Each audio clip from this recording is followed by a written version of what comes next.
السلام عليكم شباب، شلونكم؟ وش اخباركم؟ وياكم على قناة مملكة الألعاب. رجعنا لكم اليوم فيديو جديد وحلقة جديدة.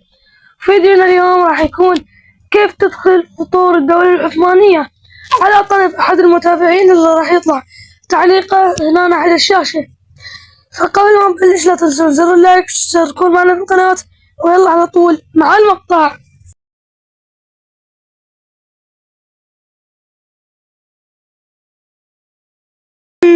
بعد ما تضغط على اللعب الفردي مخصصة، تدخل على هاي العلامة مالت التنزيل، وراها تنزل ما راح تلقى أغلب المود. فش تسوي؟ تكتب على البحث وتروح تكتب 1440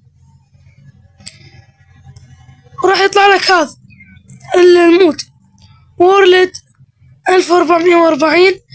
فأنت نزله، ورا ما تنزله أحسن شي إنك تنزل 1444. فبعد ما راح تدخل يعني على المود راح تطلع لك هاي القائمة. فأنت ما راح تعرف إنه وين الدولة العثمانية، راح تلقاها هذه ذا أوثمانز. عندك هاي فرنسا، عندك ليتوانيا، بولندا، المجر، باكستان، منغوليا، البرتغال، هاي الدول كلها تقريبا الممالك القديمة.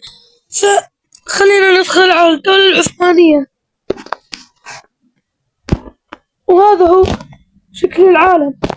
طبعا العالم راح يكون عبارة عن رشاشات الكوماندوز والمدفعي، وأنصحك إنك ما تشتري دبابات ولا راجمات ولا طائرات هليكوبتر ولا طائرات مقاتلة، لأن بس راح تشتريهن بعد راح الدول الباقيات راح تجند الطيار والروبوت المقاتل اللي يعد من أخطر الأنواع القتالية. بما أن احنا دخلنا على الدولة العثمانية، فخلونا نلعب ونحاول نرجع الإمبراطورية العثمانية. فطبعا يعني أول شي راح نسويه إنه نسرع الوقت، بس قبل ما نسرع ندخل على هذول، نحل النفقات العسكرية، نعلي صندوق السيول، نعلي البحوث الاقتصادية، نعلي الإنفاق على السكان، ونسوي له تطبيق حلو. اكتملت كل شيء والاقتصاد قاعد يرتفع.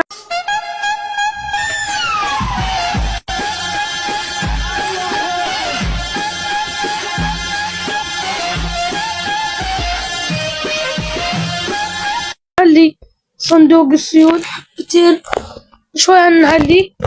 وأعلنوا صربيا أعلنت الحرب علي.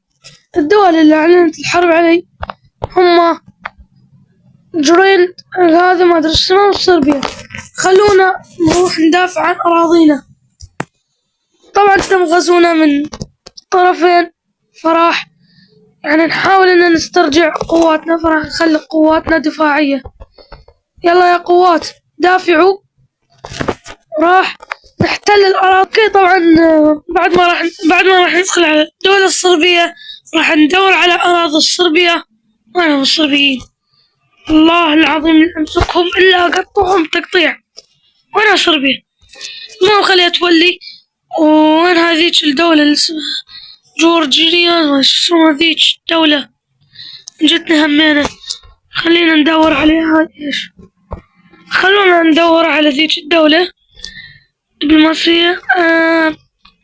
صاروا بعد ما اعلنوا الحرب علي، فأنا ايش راح اسوي؟ راح احتل هذه الدولة اللي هنا اعلان حرب دخول، واحتلناها بشكل كامل.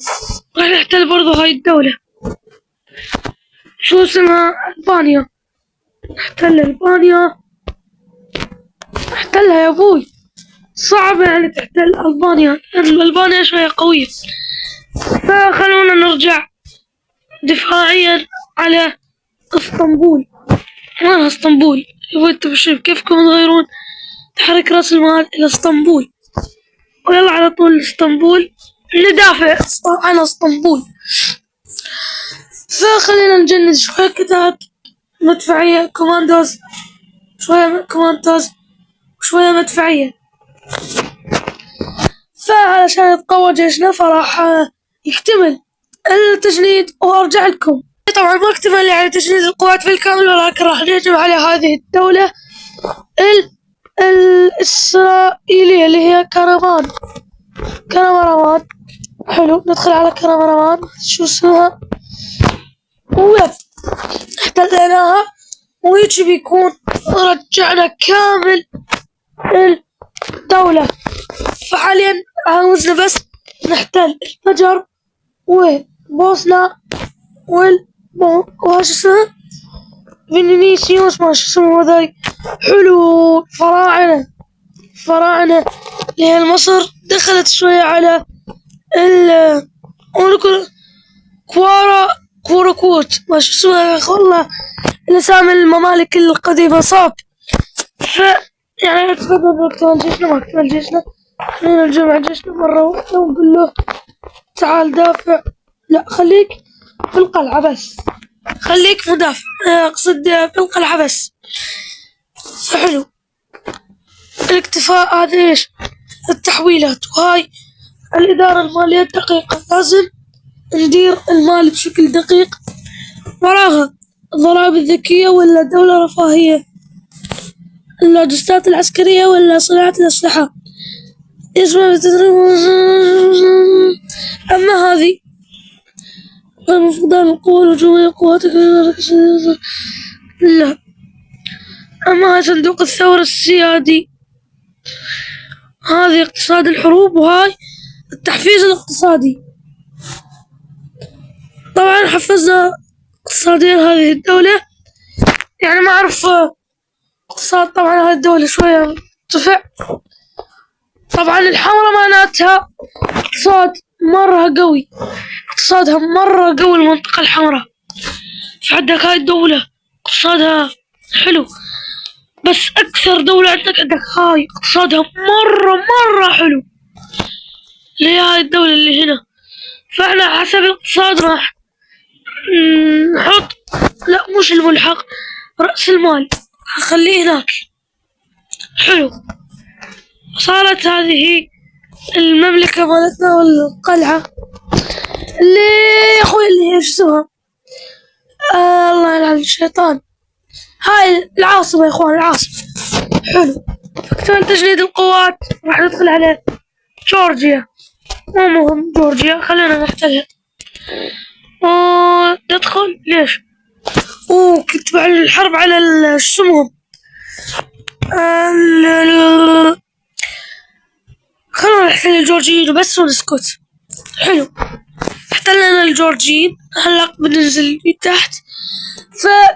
يعني وانت بعد اذا تريد تحتل العالم كله احتله.